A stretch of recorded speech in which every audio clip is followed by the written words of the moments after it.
sejam todos muito bem-vindos. Mais um encontro hoje do Almoçando com o Contador. Todas as semanas nós nos encontramos aqui na Conar Consultoria.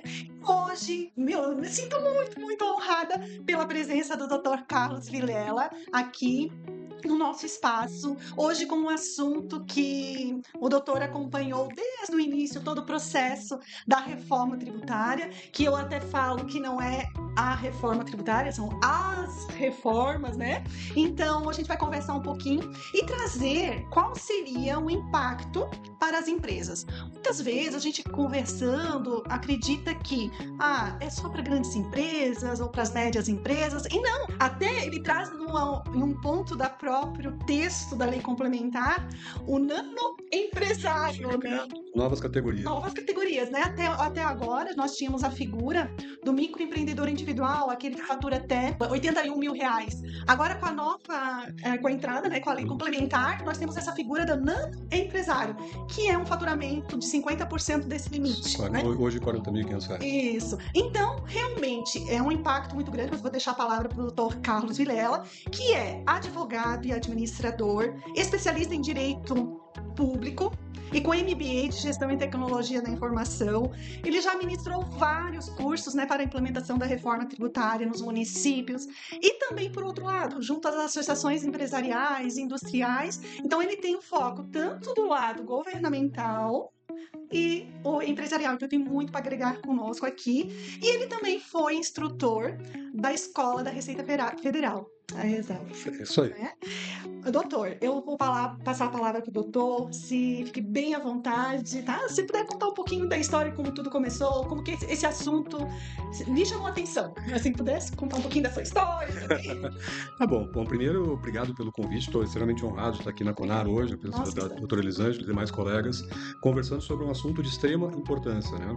Eu até carrego comigo uma percepção de que nós estamos diante da maior mudança jurídica, fiscal, contábil, econômica e social desde a Constituição de 88, por conta dos N impactos que uma mudança da tributação neste patamar ela vai gerar ao longo dos próximos anos, seja para o contribuinte empresa, seja para o cidadão pessoa física, o munícipe, enfim, para toda a sociedade. Bom, eu já fui apresentado, meu nome é Carlos Vilela, eu sou professor de Direito Tributário e Administrativo há 11 anos, né, tive participações em várias entidades, entre elas a Escola da Receita Federal, onde atuei durante 5 anos na capacitação do Serviço Público Federal. Em paralelo também, né, tive a oportunidade de capacitar em diversas secretarias de fazendas estaduais, servidores fazendários estaduais e, no meu dia a dia, né, a capacitação de auditores municipais. O que é a reforma tributária, né? Então, a reforma tributária é uma mudança que nasceu no dia 20 de dezembro de 2023, com a publicação da Emenda Constitucional 132 de 2023, que alterou profundamente o nosso sistema constitucional tributário, ou seja, aquele título da Constituição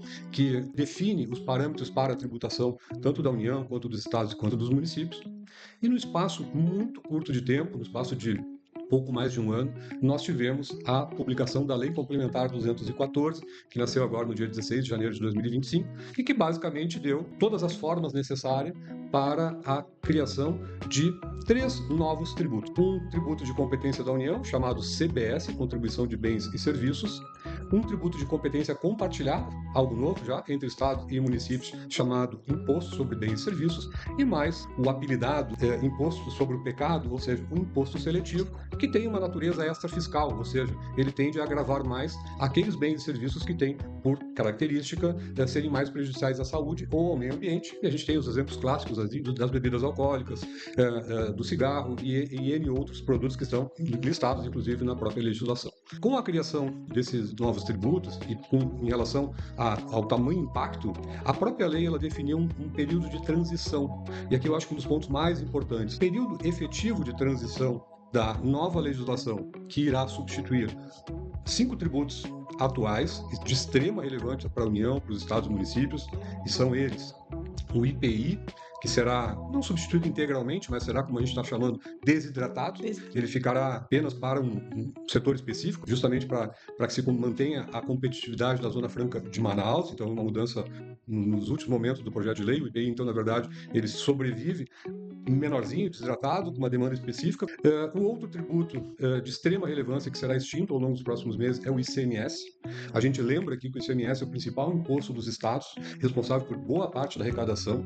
Ainda nós teremos 2 tributos que serão brevemente extintos, que é a PIS e a COFINS, e nós teremos uma mudança ainda lá no IOF sobre seguros, e por fim, não menos importante, um dos impostos extremamente importante para os estados, para os municípios, perdão, que é o ISS, Imposto sobre Serviço. Ou seja, resumindo o que nós estamos falando, nós estamos fazendo uma mudança radical, principalmente naqueles tributos que incidem sobre o consumo, que estão embutidos nos serviços e nos bens. É aquele tributo que a gente paga ao passar no caixa do supermercado. A gente passa a assumir desafios enormes, desafios na área empresarial, porque isso mexe diretamente na formação do preço de venda, na contabilidade de custos, como nós chamamos, desafios na área pública, porque muda completamente a atividade da autoridade fiscal, e um processo de implementação que vai ter que ser acompanhado de maneira muito técnica, de maneira muito efetiva, muito estratégica, por empresários de toda sorte, e que, como eu disse, terá reflexo em toda a sociedade brasileira. Então, em termos gerais, é isso, né? E, doutor, assim, quais os setores que vão ser mais impactados com a reforma? A gente tem um compromisso legislativo com a reforma tributária, que ficou lá no ato de disposições constitucionais transitórias, lá no ADCT, em que a reforma tributária tem por premissa manter a carga tributária desses tributos que estão sendo extintos. O que nós estamos falando, só para que você tenha uma noção da pujança dessa mudança? Nós estamos falando em tributos que serão extintos ao longo dos próximos anos e que representam aproximadamente 15% do PIB brasileiro, só para que você tenha um tamanho do impacto. O compromisso em manter a carga tributária é, se esses tributos que estão sendo extintos ao longo desse período de transição representam em média, 15% do PIB brasileiro. Esses novos tributos, eles devem preservar a mesma carga tributária. O que nós temos que entender é que não necessariamente o peso dessa carga tributária terá a mesma distribuição para os mesmos setores da economia. Ou seja, não há nenhuma garantia que o setor de serviço terá a mesma carga tributária, não há nenhuma garantia que o setor de indústria terá a mesma carga tributária e tampouco o comércio, porque nós teremos uma reorganização com o objetivo de reduzir o que nós chamamos de efeito regressivo da tributação, né? O que é o efeito regressivo? Regressividade é uma característica, inclusive, do nosso modelo tributário brasileiro, em que, em razão da tributação estar excessivamente focada no consumo, aquele consumidor, aquele munícipe, aquele cidadão que ganha menos, aquela família que ganha menos, paga proporcionalmente mais. Para dar um exemplo breve, imaginemos que 2 famílias, uma com renda de R$2.000, outra com renda de R$20.000, comprem uma cesta básica de R$1.000. E essa cesta básica de R$1.000 tem ali uma carga tributária de 20%. Vejam que para essa família de R$2.000, ele está assumindo uma tributação que corresponde a 10% da renda dele. Sim. Para aquela que ganha R$20.000, 1%. Então nós temos uma situação que tende a trazer um efeito muito nocivo para a sociedade, que é trazer o peso tributário maior, proporcionalmente, naturalmente, para aquele que ganha menos, né? O que faz com que a gente tenha ainda mais dificuldade de trazer camadas sociais menos abastadas de volta para o consumo. Então, se a reforma tributária tem por premissa e por determinação constitucional, a partir de agora, artigo 145, o desafio de diminuir o efeito da regressividade, a gente pode concluir que nós teremos impactos, e aí eu chego na pergunta objetivamente, diferentes em cada setor. Então vamos trazer alguns exemplos. É possível que a gente tenha uma certa manutenção da carga tributária ou uma proximidade na indústria e no comércio, mas muito provavelmente o setor de serviços ele será fortemente impactado. Por que o empresário do setor de serviços ele se preocupa tanto? Pela uma segunda característica tão relevante quanto a chamada não cumulatividade. Nosso modelo é o chamado IVA, Imposto sobre Valor Adicionado. O principal custo do setor de serviços é a folha de pagamentos. Então, naturalmente, nesse conta corrente entre créditos e débitos, muito provavelmente o setor de serviços ele tem uma tendência de ter uma majoração na arrecadação. Fazendo um fecho desse segundo bloco, eu diria o seguinte: os setores mais impactados serão provavelmente o setor de serviços, de acordo com as projeções de alguns setores, o setor da indústria e de comércio também, talvez ressalvado aí as áreas que têm, por força de lei, uma tributação especial, ou seja, tem redução de alíquotas. Então, resumindo, nós temos um compromisso constitucional de manter a carga tributária, mas isso certamente terá reflexos diferentes em cada segmento, uma tendência de viés de alta muito forte para o setor de serviços. Doutor, quando a gente vê nas manchetes, né, nos noticiários, as lives, os cursos, sempre comentando, né, o impacto da reforma tributária. As grandes, médias e grandes empresas já estão acostumadas com aquela parte do débito e crédito na tributação. Como que a gente poderia trazer para o pequeno empresário? Qual seria realmente essa mudança da reforma? O que seria no entendimento mais simples, assim, para o pequeno empresário, para o médio empresário? O que seria esse IVA? Bom, primeiro, né?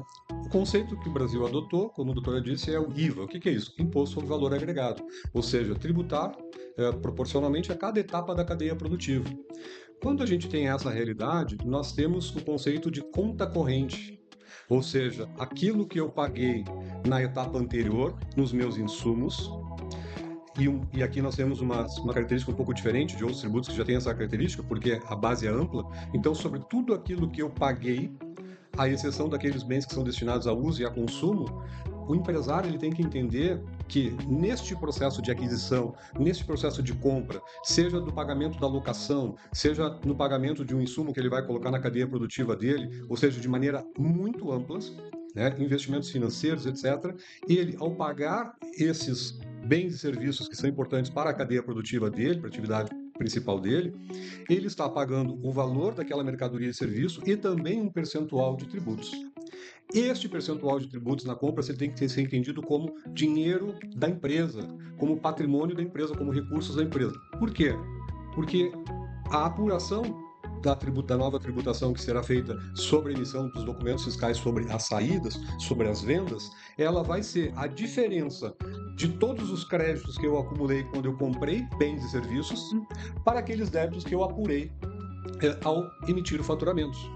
E a isso nós chamamos lá de conta corrente, né? Ou seja, a apuração de débitos e créditos.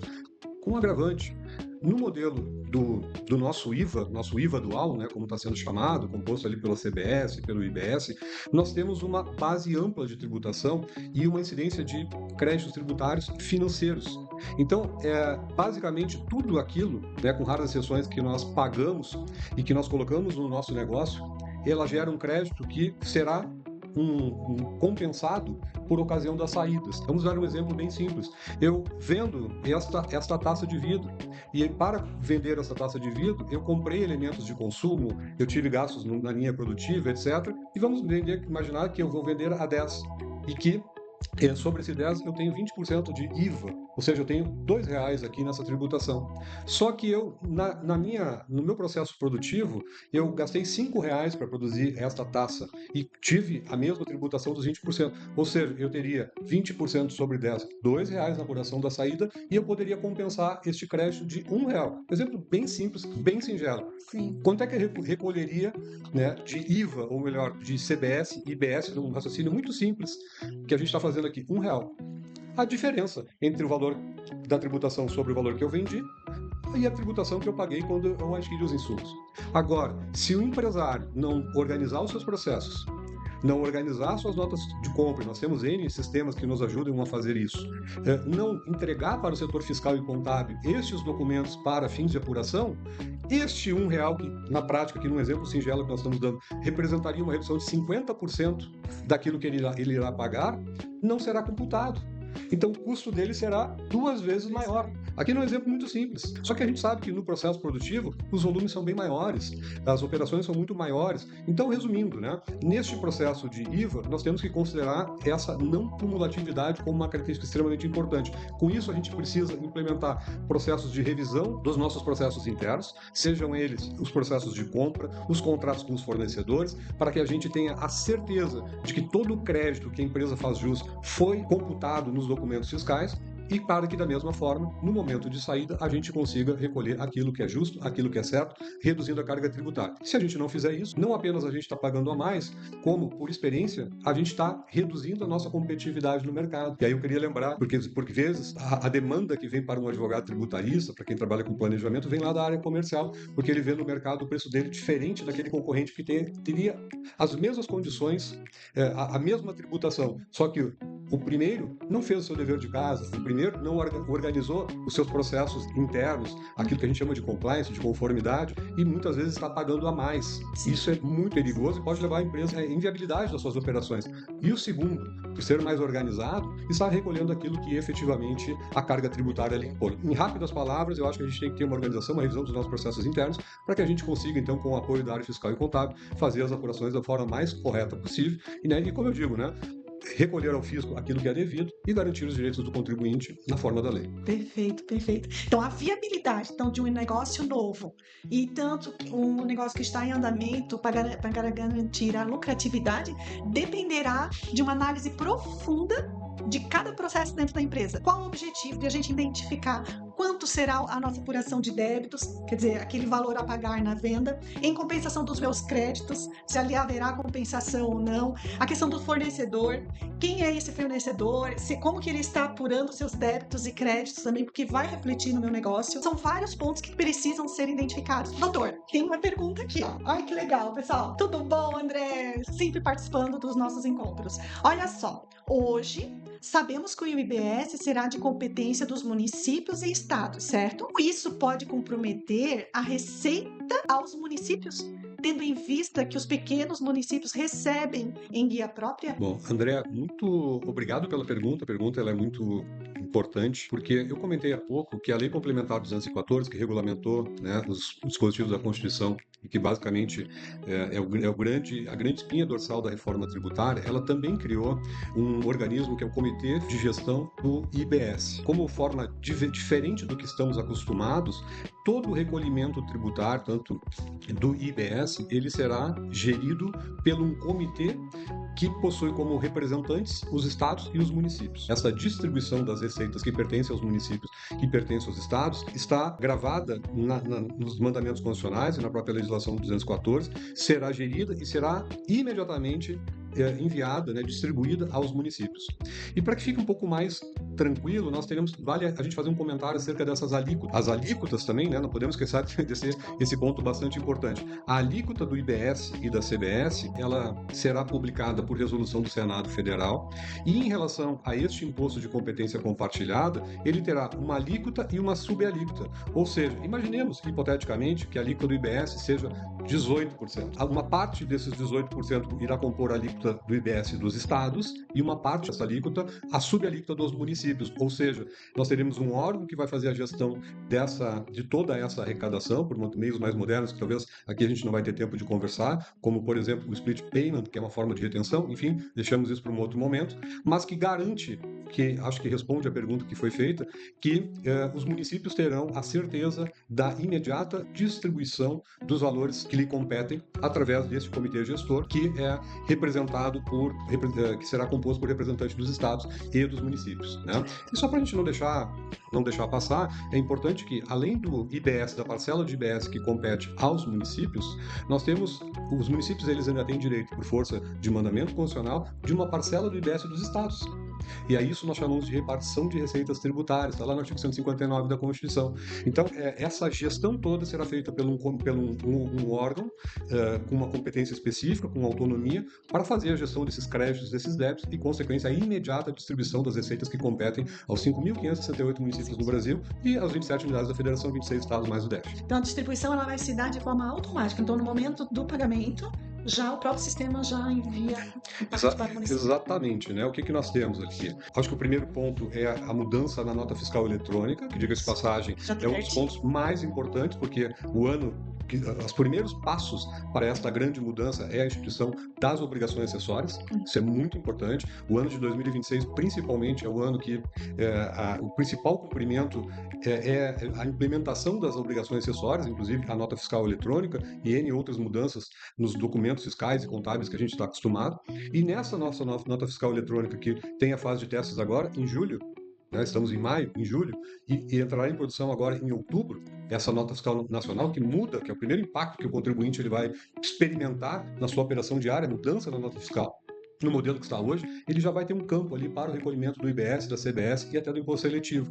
Então, com isso, nós passamos a informar às áreas de fiscalização os principais elementos materiais de um tributo, como, por exemplo, fato gerador, base de cálculo, alíquotas, etc. Com isso, esses estudos servirão de base para que se defina as alíquotas referenciais ano a ano, já que, para finalizar, no primeiro ano nós teremos como principal desafio, e aqui eu estou falando agora já no início de 2026, a implementação de todas as obrigações acessórias, inclusive a nota fiscal, que é uma obrigação que decorre para o pagamento do tributo, e o recolhimento de uma alíquota experimental para que se comece, né, a entender esse novo modelo e que, através de estudos dos tribunais de contas, se consiga, então, manter o mandamento constitucional de manter a mesma carga tributária total, ou seja, a mesmo percentual de representatividade do PIB brasileiro desses tributos que estão sendo extintos, que deverão ser equivalente ao percentual de tributação do PIB. Perfeito.